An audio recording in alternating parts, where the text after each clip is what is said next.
Abre Brecha Venezuela. El análisis geopolítico por parte de dos figuras de la comunicación alternativa y revolucionaria. Juntos. Geraldina Colotti y Carlos Aznares. Abriendo brecha desde la revolución bolivariana hacia los pueblos del mundo. Una producción de Eduardo Medina Guevara. Porque informar es formar. Abre Brecha Venezuela. Gallina vieja esta gente. Ni pone ni deja la culequera. Hola, ¿qué tal? Esto es, como todas las semanas, Abre Brecha Venezuela, un programa que realizamos con Geraldina Colotti, también con el apoyo indispensable de nuestro operador Eduardo Medina Guevara,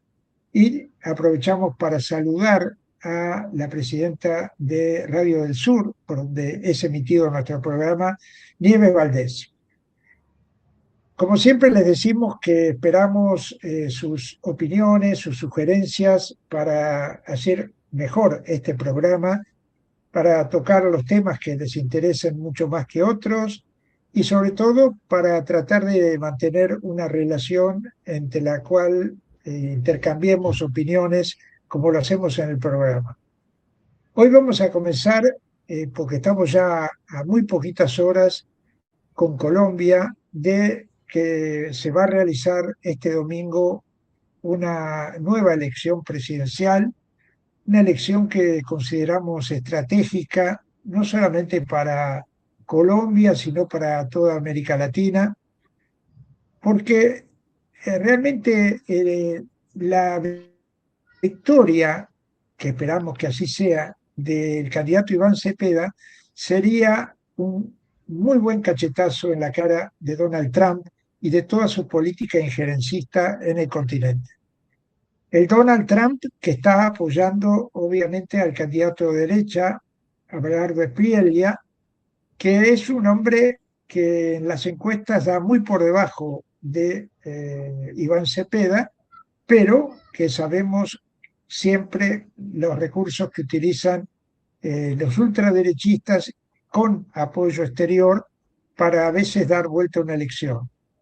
Por eso es indispensable ganar en primera vuelta. Ganar en primera vuelta para un candidato de izquierda o progresista se hace indispensable porque en la segunda vuelta, que está inventada por ellos, por los que apuestan a la democracia burguesa y a la partidocracia burguesa, en la segunda vuelta está la trampa de la unidad de la derecha y la izquierda, que ha puesto todo lo que tiene en la primera, no pueden remontar esos resultados. Lo hemos visto en casi todos los países latinoamericanos y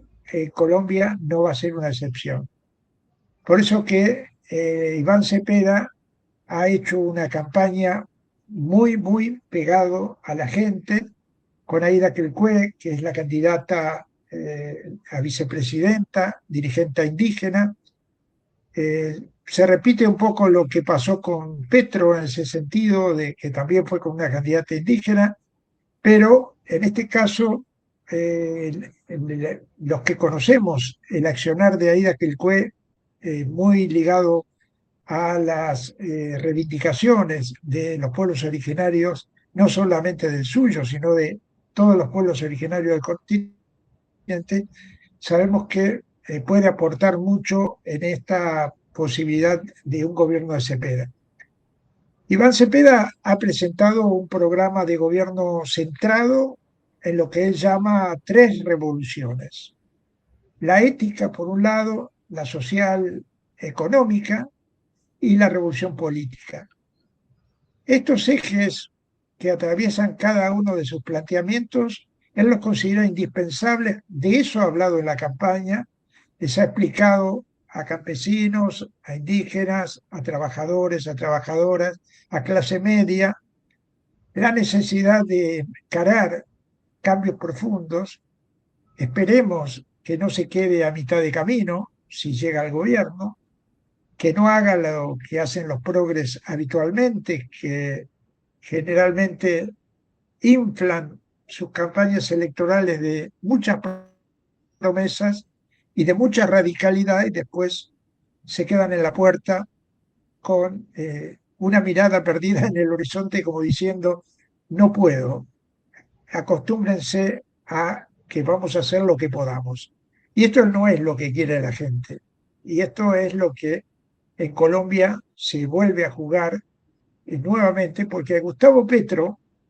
que tuvo todas las posibilidades, tampoco alcanzó esa idea de cambios profundos, no logró el acuerdo total de la paz y no lo logró fundamentalmente por déficits, no de las guerrillas, sino del gobierno de Petro, que intentó quedar bien con, por ejemplo, en el caso del ELN, con el ELN y quedar bien con el ejército y quedó mal con los dos. Y esto es lo que también es un desafío para Cepeda en caso de llegar al gobierno. Cepeda se ha posicionado como el candidato de la continuidad del gobierno de Petro. Y es un poco parecido a lo que pasa con Sheinbaum, Claudia Sheinbaum en México, con respecto a seguir las directrices y lo que ya había hecho, en su caso, López Obrador. La campaña de Cepeda apeló en todo momento a los movimientos sociales, a centrar la idea de que son los movimientos que tienen que estar amparando, apoyando y disfrutando de lo que se consiga del proyecto a desarrollar en el gobierno. También habla de la atención a las víctimas del conflicto y a las comunidades indígenas y afrodescendientes. En materia de seguridad, que es otro tema que todos los presidentes tocan, en general con discursos más de derecha que el que puede usar Petro ahora, Cepeda rechaza la militarización como respuesta única de su gobierno. En caso de ganar las elecciones, dijo que va a tener un muy buen trato hacia los inmigrantes, que Colombia tiene muchos y también tiene mucha exportación de colombianos hacia otros territorios. Léase fundamentalmente el caso venezolano, donde hay una gran cantidad de gente de Colombia a las cuales el gobierno revolucionario les dio su DNI como correspondía y viven legalmente en Venezuela. Cepeda también defiende la creación de un Banco del Pueblo, vuelve a ponerse sobre la superficie esto, que es importante, y que serviría para que las comunidades tengan acceso a un sistema financiero. Y también una de las cosas que más le preocupa es la consolidación de reformas laborales y pensionales, otro tema que cruza transversalmente todo el continente. Su programa además rechaza, y esto es muy bueno, el extractivismo, posiciona a Colombia como potencia mundial de la vida y la diversidad, esto sigue el discurso de Petro en esto, y condena de manera directa al genocidio en Gaza. Esto se ha preocupado Cepeda de también respaldar las posiciones de Petro en cuanto al tema palestino y a la solidaridad con el pueblo palestino, que vale decir que Petro fue uno de los presidentes, más allá de los errores internos, que más fuertemente jugó a favor de la causa palestina en Latinoamérica. Con este panorama se va a votar este domingo, pero hay que destacar algo muy importante. Un gobierno como el de Cepeda, en caso de llegar, nace débil, no porque no tenga la posibilidad de la continuidad de lo que ha hecho Petro, pero nace débil porque tiene una cantidad importante de reivindicaciones no atendidas y una presión muy grande de la burguesía colombiana y de un ejército, el mayor de América Latina, que estaría dispuesto a no dejar pasar nada que tenga color un poquito más radicalizado de lo que ha hecho Petro. A Petro le ha costado mucho imponer algunas leyes recordemos la ley de salud, que fue rechazada permanentemente por la derecha y donde los sectores militares jugaron fuerte. Entonces, va a tener que hacer un gobierno de los primeros 100 días, donde va a tener que jugar fuertemente esos primeros 100 días para tratar de llevar adelante leyes que le favorezcan a la población. Y hay que ver también cómo va a quedar conformado el Parlamento, que ese es otro tema. En estas democracias burguesas y parlamentarias, el Parlamento, vos podés ganar una elección, pero el Parlamento lo tenés en contra y no te pasa una ley ni por broma. Así que esperamos en ese sentido que Petro gane, que Cepeda gane en primera vuelta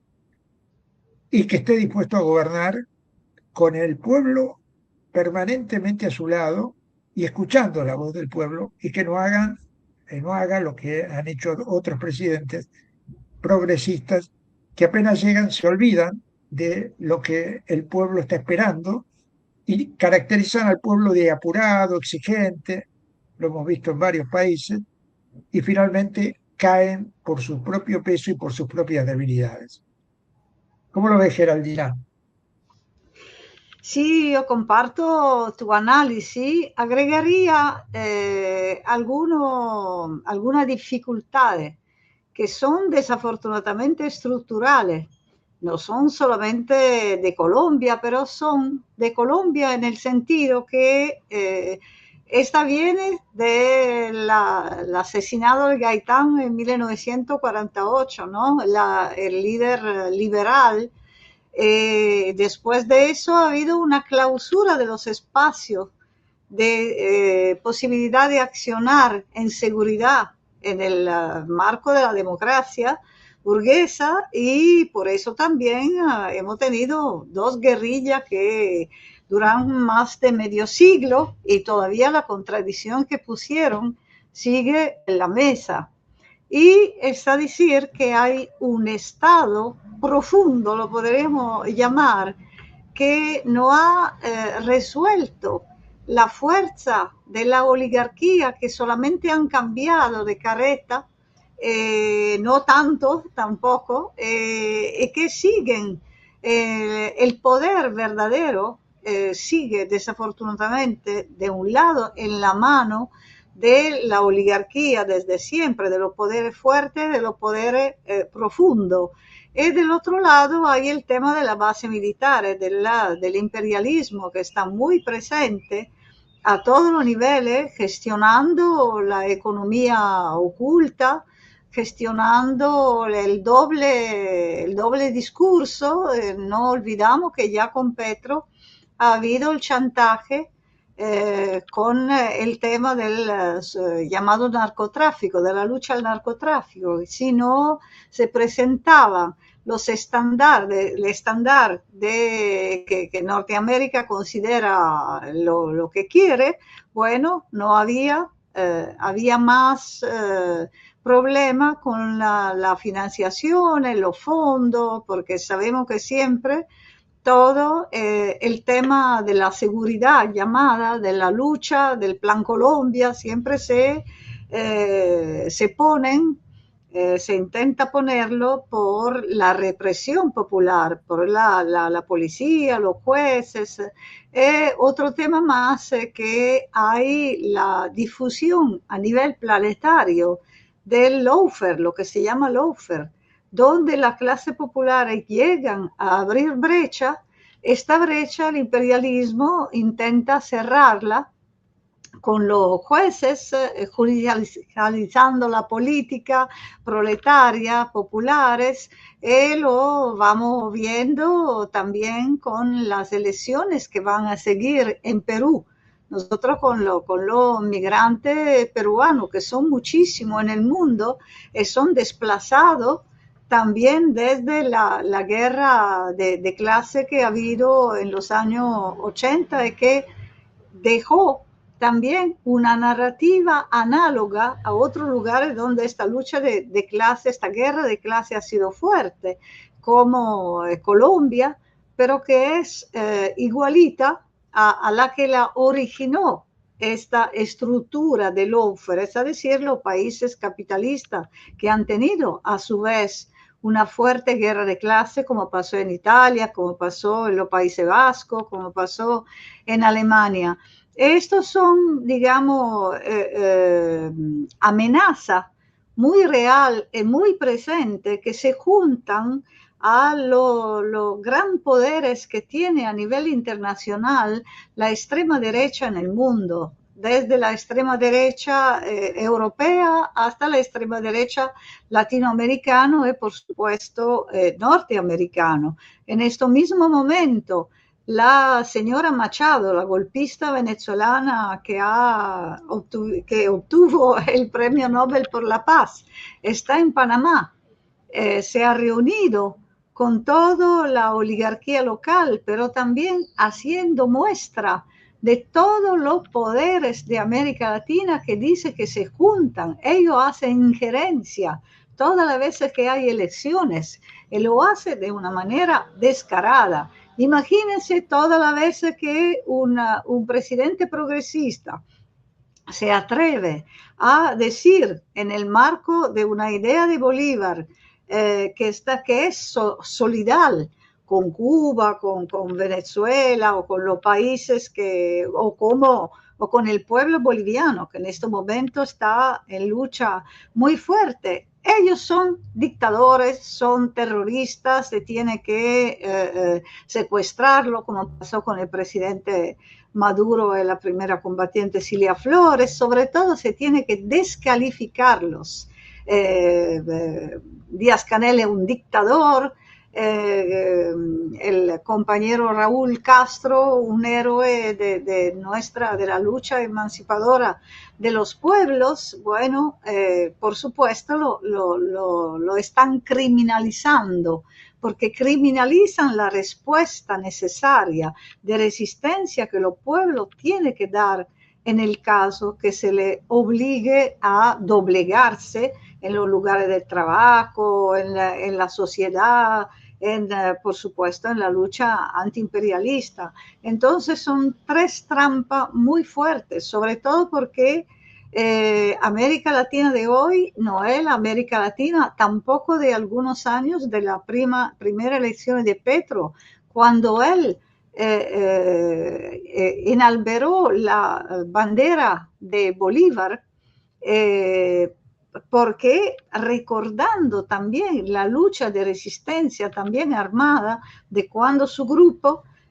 robó esta bandera con la promesa que se le habría entregado, que el pueblo se le habría entregado cuando habría tenido la palabra. Ahorita esta palabra es muy, digamos, reprimida. Es muy difícil también de ver esta reacción solidaria que ha habido después de cuando Fidel todavía estaba vivo y cuando ha habido una ola de gobierno progresista que hizo hablar de un nuevo renacimiento latinoamericano. Ahorita, desafortunadamente, ya un posicionamiento del lado de Cuba ya es un acto heroico, porque inmediatamente te expone a la venganza de un imperialismo que con desfachatez te dice: la democracia, ¿qué es? No me importa. Si yo quiero algo, me lo voy a robar con toda la herramienta. entonces, para seguir tu discurso, nosotros siempre lo decimos, que solo el pueblo salva el pueblo. Ningún proceso progresista o hasta encaminado hacia el socialismo puede seguir solamente con la toma de gobierno, no con la toma del poder, porque estamos hablando de elecciones, sino está permanentemente acompañado para una lucha de un pueblo consciente y también consciente que no todo se puede resolver en el marco de la democracia burguesa, porque los espacios son muy pocos. Si miramos a Perú, que otro ejemplo muy importante, no solamente porque los pueblos indígenas, los campesinos son los que no cuentan nada por las elecciones, pero que todos los gobiernos progresistas que intentan hacer algo que sea agradecido para las organizaciones populares, o lo matan o lo judicializa, como el pobre maestro Castillo, que todavía sigue en la cárcel. Por eso que la bandera de la liberación de estos presidentes que han sido tan reprimidos como Pedro Castillo, y ni hablar de la liberación de Nicolás y de Cilia, son banderas que nos indican también hasta dónde se puede llegar sin que la fuerza obrera, sin que las fuerzas populares a nivel global enarbora una bandera global de resistencia, junto con Palestina, junto con Irán, junto, por supuesto, con nuestra querida y amada Cuba, pero también para decir que los pueblos no están solos. Los pueblos que también tienen derrota momentánea del momento en el marco institucional no están solos si otro pueblo construye fuerza para entregarle fuerza por una nueva ola. Y no que se tiene que esperarla, esta nueva ola, se tiene que construirla, acompañándola, y sobre todo, yo hablo por una revolucionaria de un país que vive en un país capitalista, intentando cambiar las cosas desde lo más profundo en su propio país, es siendo dispuesto a asumir un costo que hoy, que sea para ir con una flotilla, que sea para resistir, como están haciendo los pueblos de Palestina, de Irán, de Cuba, y como siempre han hecho también en Colombia. Por eso que esta lucha permitió la llegada de un gobierno como lo de Petro. Esperamos que ahorita el nuevo de Cepeda han mostrado de que el lado de la barricada es necesario situarse, cueste lo que cueste. En ese mismo marco, vaya todo nuestro apoyo y solidaridad con el pueblo boliviano, que realmente está dando una batalla muy, muy importante, porque ahí sí salimos de la democracia burguesa y vamos a lo que es la insurrección popular, que además, como lo hace el movimiento indígena, es día tras día se van sumando distintos bloques de compañeros y compañeras, lo que al enemigo le complica cada vez más la situación. Y de hecho, ya estamos prácticamente a un mes, ya se ha pasado desde la primera movilización, y se siguen sumando activistas, indígenas, campesinos, trabajadores, y la cabeza de Rodrigo Paz puede rodar, puede rodar. El problema es que ya el sistema está preparando algún recambio, y ahí va a tener que pesar mucho la fuerza que tenga la base y también una dirigencia combativa que por suerte en Bolivia existe. Más allá del liderazgo de Evo Morales, hay dirigentes nuevos que están surgiendo a la lucha y que están demostrando al gobierno que no va a jugar con ellos. Así que en ese sentido, toda nuestra solidaridad con ese pueblo que tanto ha sufrido racismo, discriminación, maltrato a lo largo de los siglos, pero que siempre resistió.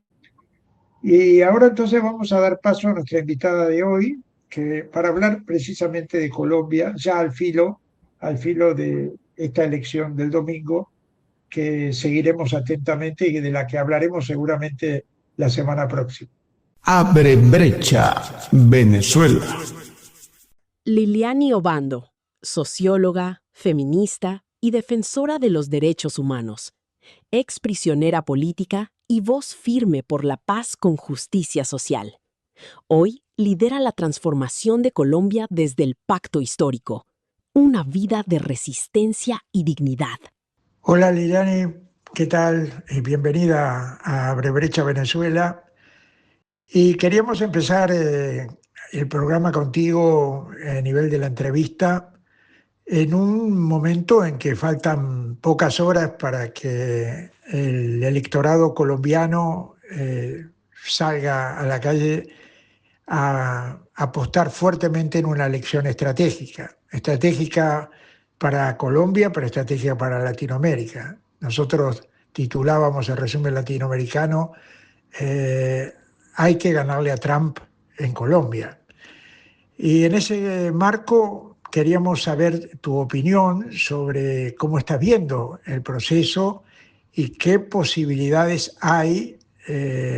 si no se gana en primera vuelta, de obtener una victoria del pueblo contra el imperio y contra la derecha y la oligarquía colombiana en segunda vuelta.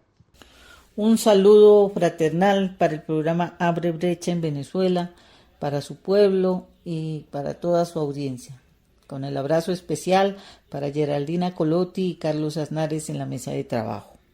El pueblo colombiano se juega su destino el próximo 31 de mayo en la contienda presidencial, primera vuelta. Escogería entre dos modelos de sociedad: la continuidad de un modelo neoliberal fracasado, la continuidad de una clase política violenta en nuestro país, expropiadora, terrateniente, frente a un modelo de sociedad que sería la continuidad de un primer gobierno progresista que hemos tenido en este país a través de la figura de Gustavo Petro Urrego. Iván Cepeda es el candidato que puntea todas las encuestas hasta el momento, y que es el candidato pues de esta izquierda, centro y progresismo, que a través de un movimiento político que ha significado la confluencia de sectores, partidos políticos de la izquierda, del centro y del progresismo, pero también del movimiento social, del movimiento de víctimas, del movimiento indígena, campesino, de la afrocolombianidad. Se han sumado del movimiento sindical y otras expresiones progresistas, democráticas en nuestro país, se han sumado para rodear la candidatura de Iván Cepeda, porque entendemos que no podemos poner en juego el destino de nuestro país, y no podemos frenar el avance en las transformaciones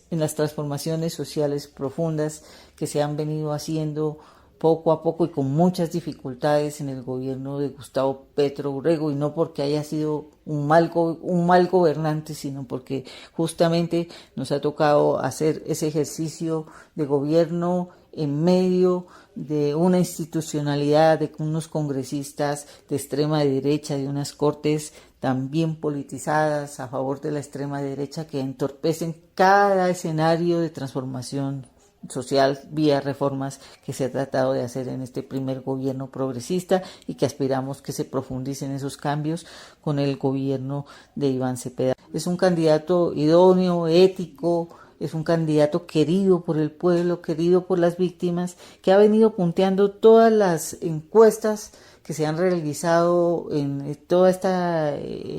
campaña electoral hasta el momento. Cierra con un 44.6% de favorabilidad en las encuestas frente a los candidatos de derecha Paloma Valencia y Abelardo de la Espriella, dos candidatos de extrema derecha que solo representan más de lo que el pueblo colombiano no quiere repetir. Por eso nuestra aspiración es a ganar la contienda electoral en esta primera vuelta. Se ha hecho un gran esfuerzo, se ha hecho un gran trabajo de unidad del movimiento político, sindical, popular en nuestro país. Se han hecho 154 presentaciones públicas, además con una excelente candidata vicepresidencial, Aida Quilcue, una mayora indígena con una tradición histórica de lucha por el territorio, de lucha por los recursos naturales, de lucha por la vida. Sería nuestra primera candidata vicepresidenta indígena en nuestro país, que también nos permitiría reivindicar tanta persecución, tanto oprobio contra el movimiento indígena en nuestro país, justamente por esa clase que durante 200 años de vida republicana ha oprimido a nuestro pueblo. De no llegarse al triunfo en la primera vuelta electoral, que aspiramos que será una de las mayormente votadas de la historia, se aspira que voten unos 24 millones de colombianos y colombianas, pues asistiremos a una segunda vuelta presidencial para el 21 de junio, con el riesgo que se corre con todas las contiendas electorales en segunda vuelta,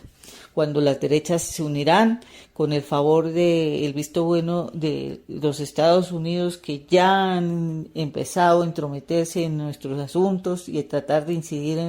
en las elecciones, en los resultados electorales en nuestro país, con lo que todo ello implica una vuelta al pasado que no queremos, un pasado de oprobio, de represión, y una vuelta a la injerencia y la presencia de el poderío imperialista, yanqui y fascista también a través de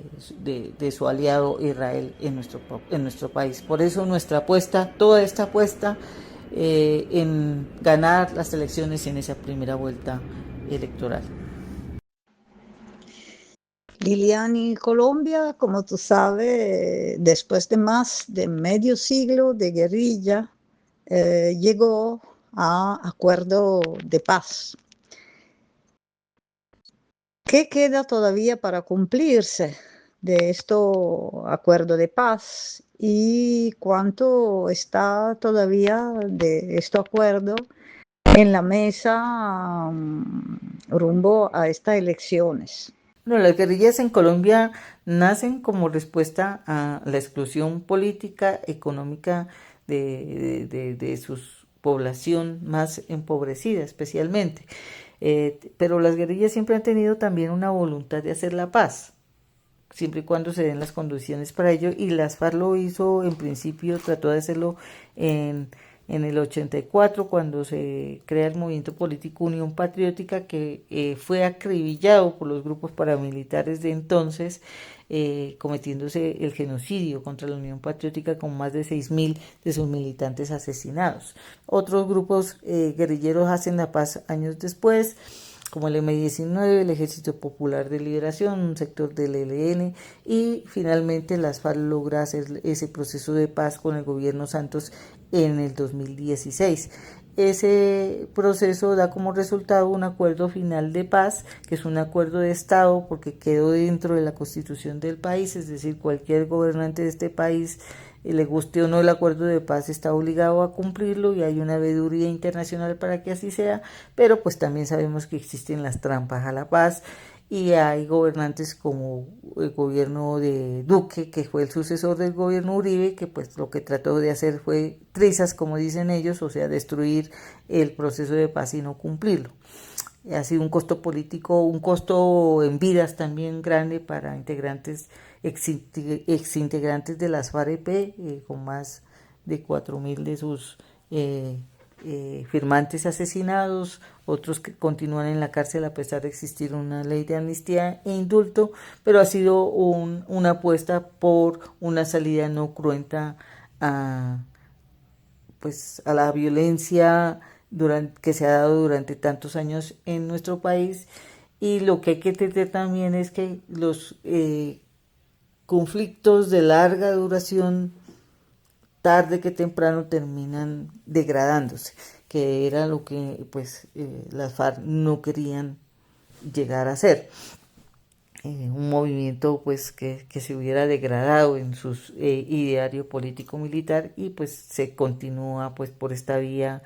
de la apuesta política de hoy, tratando de que ese acuerdo se cumpla, y eso ha servido como para que gobiernos como el de Gustavo Petro, por ejemplo, tenga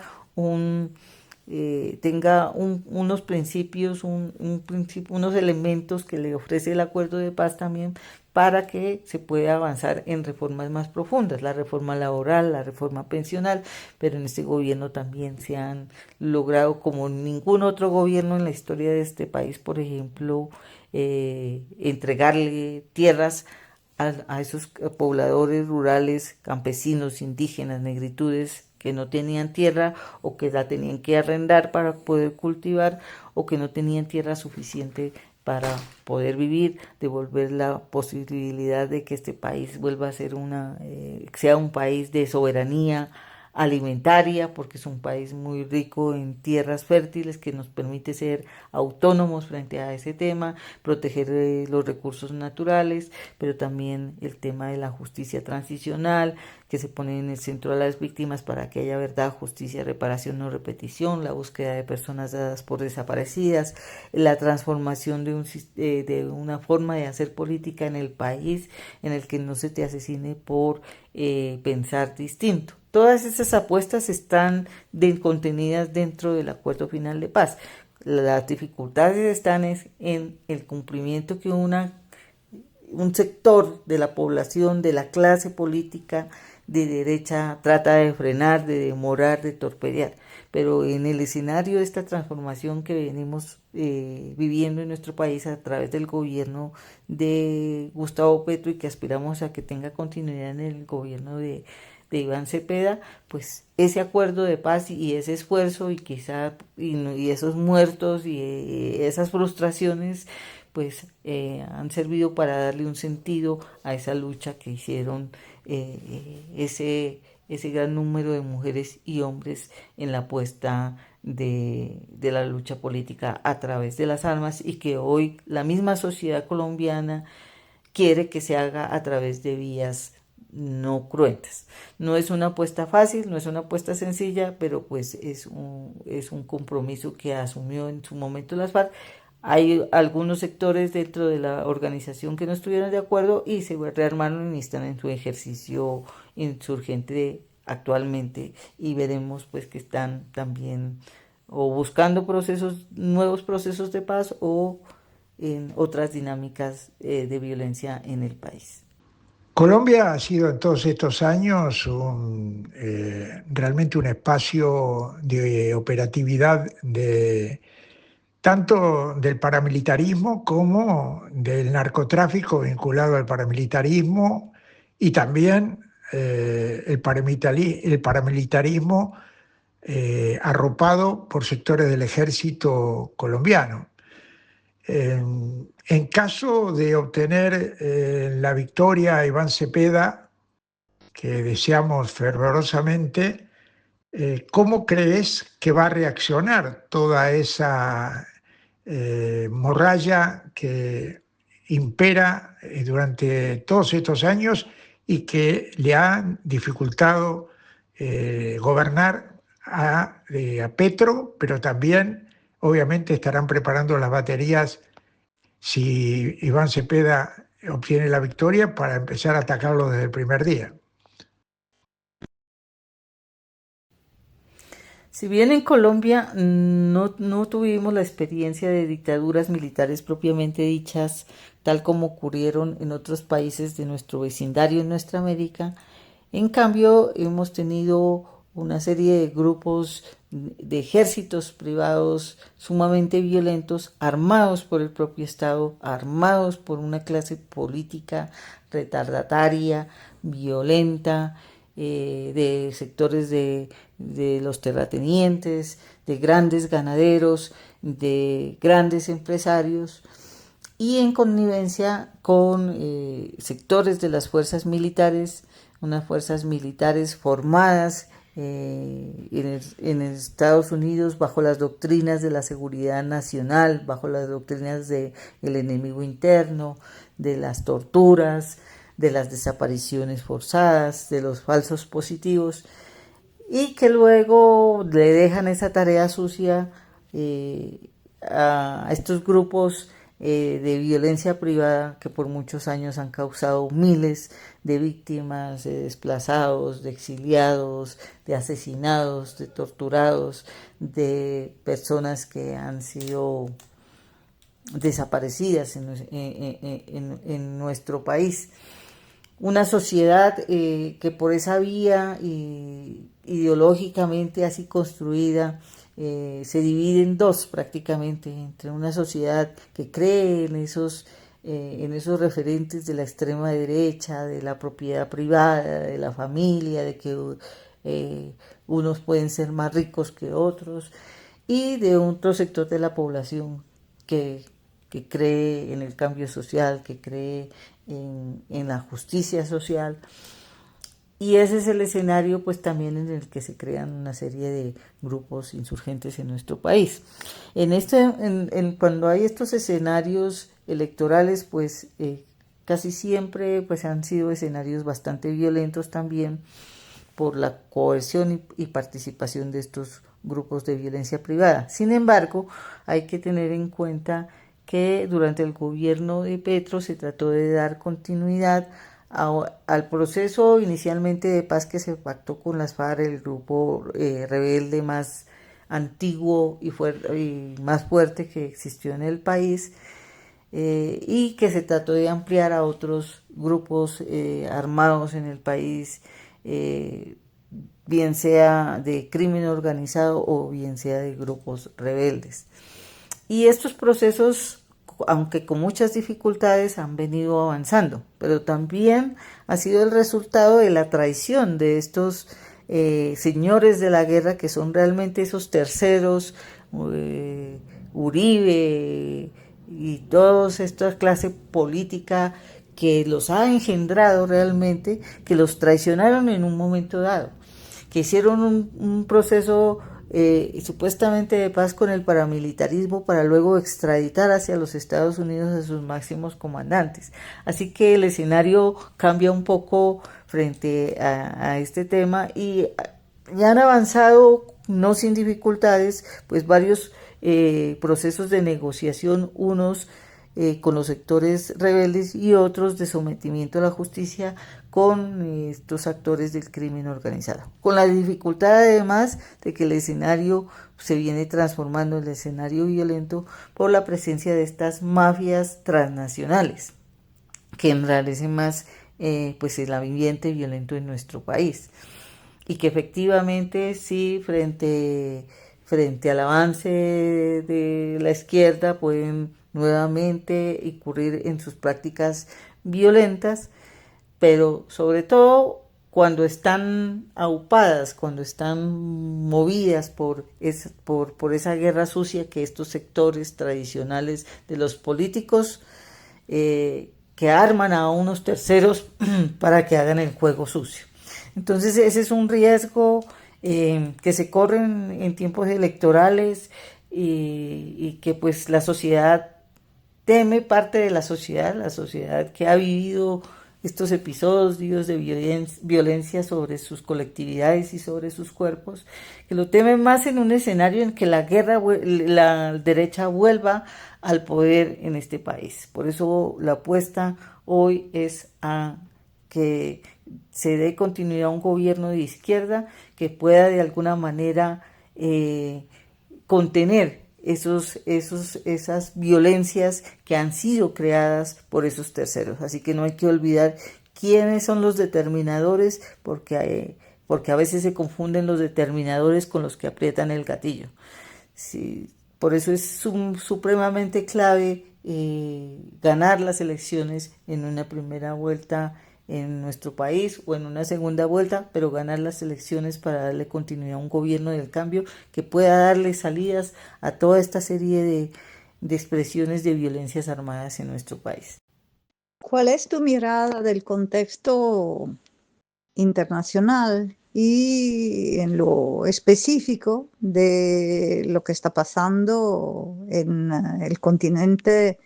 latinoamericano? Bueno, hoy asistimos en el escenario internacional a una coyuntura pues bastante compleja, bastante preocupante, pues para los pueblos del mundo con el ascenso de nuevas expresiones de fascismos, del sionismo, en cabeza de personajes tan perversos como Donald Trump en los Estados Unidos y su séquito y su homólogo Netanyahu en Israel, pues con todas las atrocidades que han cometido contra el pueblo ya sufrido por tantos años como es el pueblo palestino, con el afán injerencista y colonialista de Estados Unidos desbordado, por ejemplo, en Irán, pero también la reciente incursión ilegal completamente en un país soberano